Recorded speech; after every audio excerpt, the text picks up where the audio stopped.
क्यों आप लोग इतना वायरल करवा दिए बाबूलाल सोरेन का फोटो?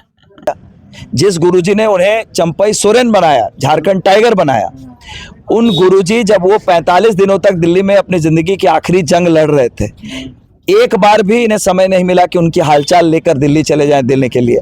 उन्होंने कभी सोचा था अपने राजनीतिक जीवन में कि वो इस राज्य के मुख्यमंत्री बनेंगे?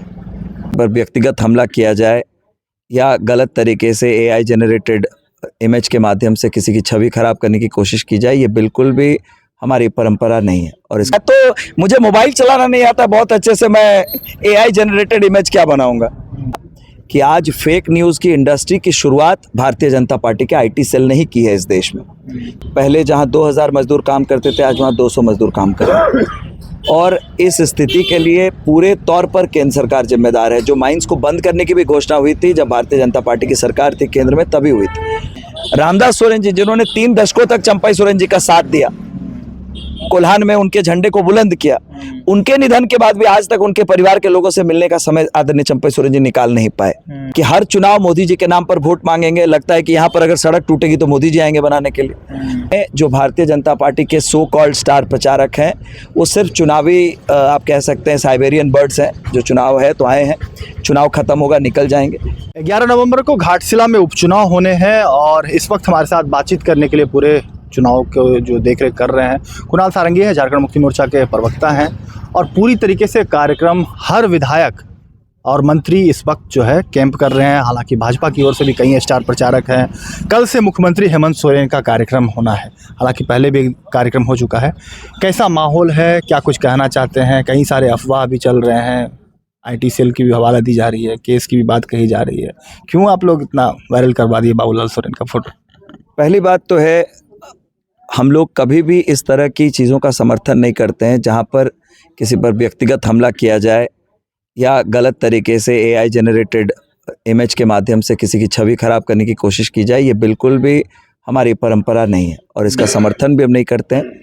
और जो एजेंसीज़ हैं जांच की, उन्हें निष्पक्ष रूप से इसकी जांच करनी चाहिए और जिन लोगों ने भी ऐसा काम किया है उनके खिलाफ कार्रवाई की जानी चाहिए।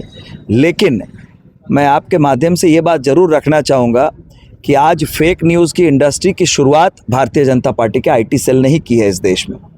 2014 के लोकसभा चुनाव के बाद से ही सोशल मीडिया के माध्यम से लोगों तक अपनी बातों को पहुंचाने का जो काम शुरू किया गया, उसका नेतृत्व भारतीय जनता पार्टी ने ही किया है और बाकी लोगों ने लीड को फॉलो किया।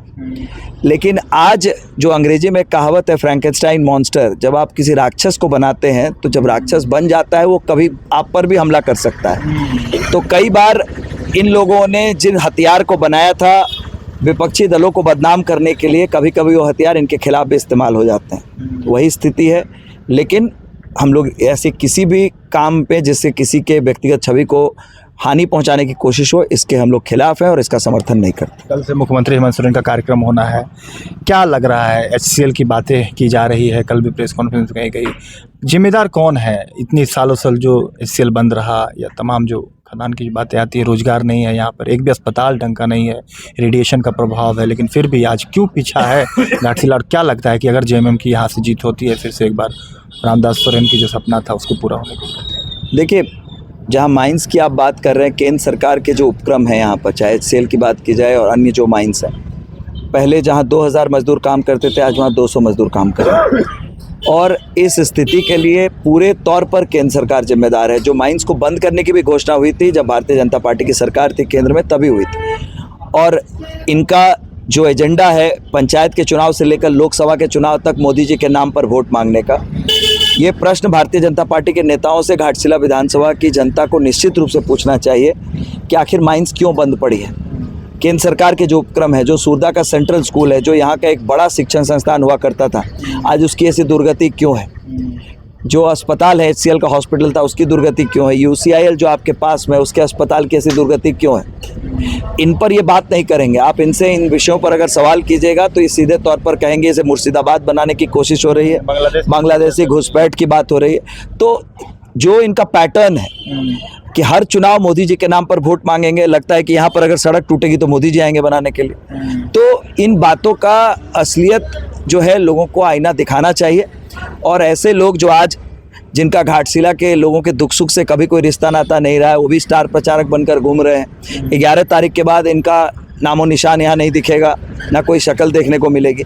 तो घाटशिला की जनता भली भांति जानती है कि पूर्व शिक्षा मंत्री, पूर्व विधायक आदरणीय रामदास सोरेन जी ने अपने विधायक के कार्यकाल में, अपने मंत्रित्व के कार्यकाल में यहाँ पर जो विकास की लंबी लकीर खींची है। आज मूसाबनी में आप देख सकते हैं, यहाँ पर डिग्री कॉलेज और इंजीनियरिंग कॉलेज सैंक्शन हुआ, जिसका काम शुरू होने वाला है। घाटशिला के अनुमंडल अस्पताल में पहले ब्लड बैंक से लाना पड़ता था, जमशेदपुर से ब्लड, आज वहाँ ब्लड बैंक की व्यवस्था हुई है।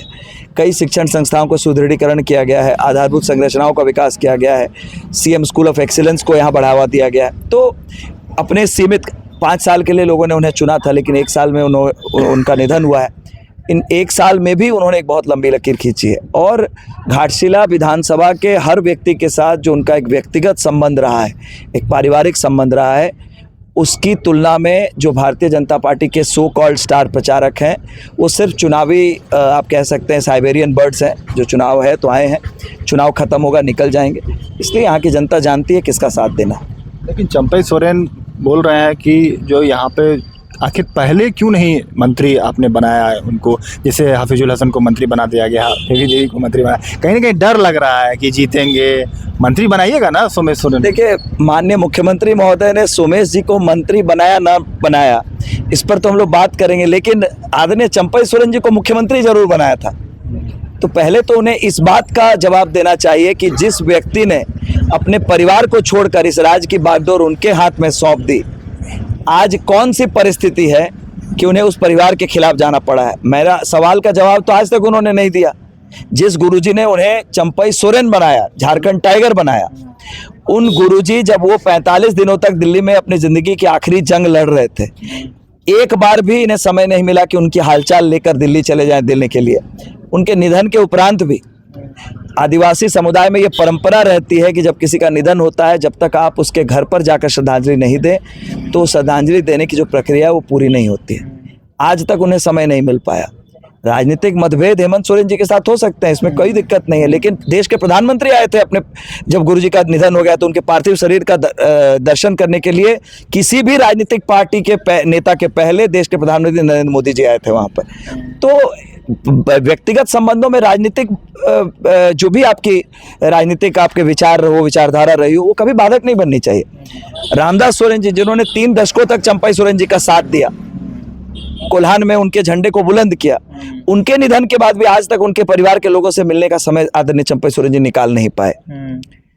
तो मेरा प्रश्न उनसे बहुत विनम्रता के साथ मैं पूछना चाहता हूं कि हम लोग उनको बहुत सम्मान की नज़र से देखते हैं, वो बहुत बड़े नेता हैं, लेकिन वो कहते हैं कि हम कुछ भी वक्त बाकी था, 2 महीने, आखिर क्यों मुख्यमंत्री पद से बाद में इज्जत नहीं मिलने लगा था, उनको बेइज्जत कर दिया गया। वो जवाब तो दे रहे हैं कि उनको अगर बनाए तो हटा क्यों दिए मुख्यमंत्री से। देखिए, पहली बात तो है कि क्या उन्होंने कभी सोचा था अपने राजनीतिक जीवन में कि वो इस राज्य के मुख्यमंत्री बनेंगे। जब केंद्र की एजेंसियों के साजिश की वजह से हेमंत सोरेन जी को जेल जाना पड़ा, उनके पास और भी विकल्प थे, लेकिन गुरुजी ने इस राज्य की बागडोर चंपई सोरेन जी के हाथ में सौंपी। तो जैसे भरत ने उन खड़ेऊ को संभाल कर रखा था जब राम जी वनवास गए थे, कुछ उस तरह की उम्मीद थी उनसे कि जब वो लौटेंगे तो ये स्वतः कहेंगे कि चलिए आपने मुझे सत्ता सौंपी, इतने महीनों तक मैंने राज्य की जनता की सेवा की, अब ये दायित्व आपको वापस सौंपता हूँ। लेकिन उसके बजाय उन्होंने भारतीय जनता पार्टी की गोद में बैठने का निर्णय लिया और कहीं ना कहीं हमारी पार्टी को भी एक साजिश के तहत, ये लंबी बड़ी साजिश थी, जिस तरह से महाराष्ट्र में इन लोगों ने खेल किया था, वही साजिश झारखंड में दोहराने की थी, जिसका आभास हेमंत सोरेन जी को हो गया था। उन्होंने वो निर्णय लिया। इस वक्त क्या एफआईआर आप पे हुआ है, ये जो फोटो वायरल हुआ है? नहीं भाई, मैं तो, मुझे मोबाइल चलाना नहीं आता बहुत अच्छे से, मैं AI जनरेटेड इमेज क्या बनाऊंगा। मैं तो थोड़ा बहुत जानता हूँ SMS और WhatsApp करना, उसके ज़्यादा मुझे मोबाइल की जानकारी नहीं है। मुझे नहीं पता है किन पर हुआ है, लेकिन ऐसा प्रतीत होता है कि किसी ने AI जनरेटेड। जेएमएम के IT सेल पे आरोप? मुझे मुझे नहीं लगता है जेएमएम के IT सेल के लोगों का भी IT सेल। IT सेल तो जरूर है भाई, जब लड़ना है तो हम लोग ब्रिक बाय ब्रिक इनके साथ लड़ रहे हैं। इनकी केंद्र की एजेंसियां हैं, 400 प्रचारक है हमारा। मैंने तो पहले ही कहा है, हाथी घोड़ा तोप तलवारें फौज तो सारी तेरी है, जंजीरों में जकड़ा हुआ राजा मेरा फिर भी सब पर भारी है। तो हमारे पास तो एक ही स्टार प्रचारक है और गुरुजी ऊपर से अपना आशीर्वाद बनाए हुए हैं, तो उसी पर लड़ रहे हैं हम लोग।